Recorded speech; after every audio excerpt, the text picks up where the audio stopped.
Hello friends, welcome in the series of legal video blogs. आज का video शुरू करें इससे पहले आपसे आग्रह कि कृपया हमारे इस यूट्यूब चैनल को सब्सक्राइब करें।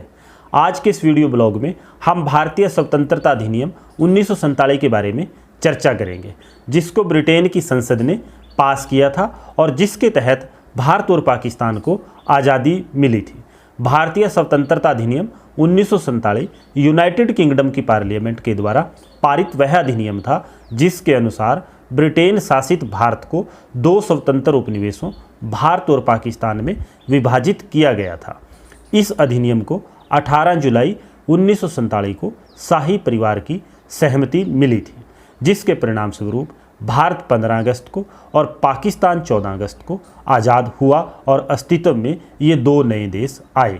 भारतीय राष्ट्रीय कांग्रेस, मुस्लिम लीग और सिख समुदाय के प्रतिनिधियों के द्वारा इस अधिनियम के लिए सहमति देने के बाद यूके के प्रधानमंत्री क्लेमेंट एटली और भारत के गवर्नर जनरल लॉर्ड माउंटबेटन ने एक साथ मिलकर इसको तैयार किया था। इस अधिनियम को 3 जून योजना या माउंटबेटन योजना के रूप में भी जाना जाता है। भारतीय स्वतंत्रता अधिनियम 1947 की पृष्ठभूमि क्या है? यूनाइटेड किंगडम के तत्कालीन प्रधानमंत्री क्लेमेंट एटली ने 20 फरवरी 1947 को घोषणा की थी कि ब्रिटिश भारत को पूर्ण स्वाधीनता के अधिकार दिए जाएंगे। उन्होंने यह भी बताया कि जैसे ही अंतिम हस्तांतरण की तारीख की पुष्टि हो जाती है, वैसे ही रियासतों के भविष्य का फैसला भी कर दिया जाएगा। इस योजना में 2 सिद्धांत शामिल थे।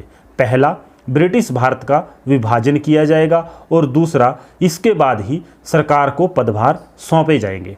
इंडियन इंडिपेंडेंस एक्ट में महत्वपूर्ण प्रावधान क्या क्या थे?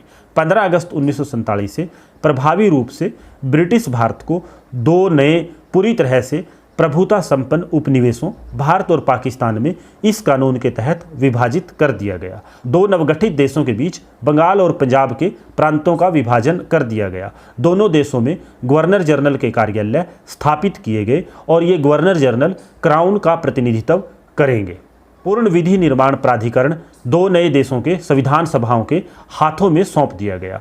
15 अगस्त 1947 से रियासतों पर से ब्रिटिश अधिपत्य समाप्त कर लिया जाएगा, इस कानून में व्यवस्था की गई। ब्रिटिश शासक के द्वारा भारत के सम्राट की जो पदवी उसने धारण की हुई थी, उसका त्याग कर दिया गया। यह ऐसी व्यवस्था भी इस कानून में की गई। इस अधिनियम के अंतर्गत दोनों देशों के बीच सशस्त्र बलों का भी विभाजन शामिल था। इस कानून में व्यवस्था की गई कि भारत सरकार अधिनियम 1935 के तहत दोनों स्वतंत्र उपनिवेशों को नियंत्रित किया जाएगा जब तक कि दोनों देशों के लिए नया संविधान तैयार नहीं हो जाता। इस अधिनियम में भारत के सशस्त्र बलों के साथ साथ भारत में ब्रिटिश सेना के संबंध में किए जाने वाले उपायों पर महत्वपूर्ण दिशा निर्देश भी दिए गए थे।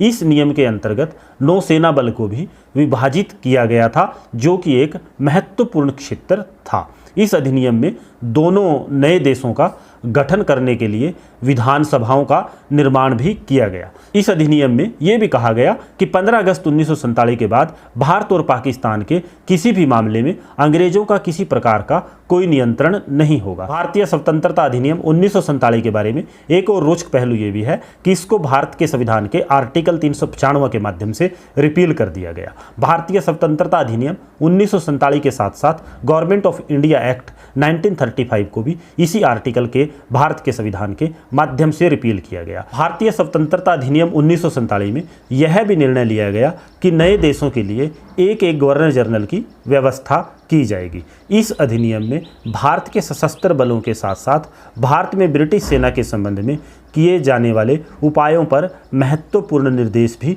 शामिल किए गए। इस अधिनियम के अंतर्गत नौसेना बल को भी विभाजित किया गया, जो एक संवेदनशील क्षेत्र था। इस कानून के कानूनी प्रावधान जो चाहे रहे हों, लेकिन एक बात तय है कि ब्रिटेन की संसद के द्वारा इस कानून को पास करना एक अहम घटना थी और इस घटना के लिए हमारे स्वतंत्रता सेनानियों ने अपनी कुर्बानियों के माध्यम से ब्रिटेन की संसद को मजबूर कर दिया था, बाध्य कर दिया था। आज के लिए इतना ही। धन्यवाद एंड गुड बाय। खुश रहें, आबाद रहें।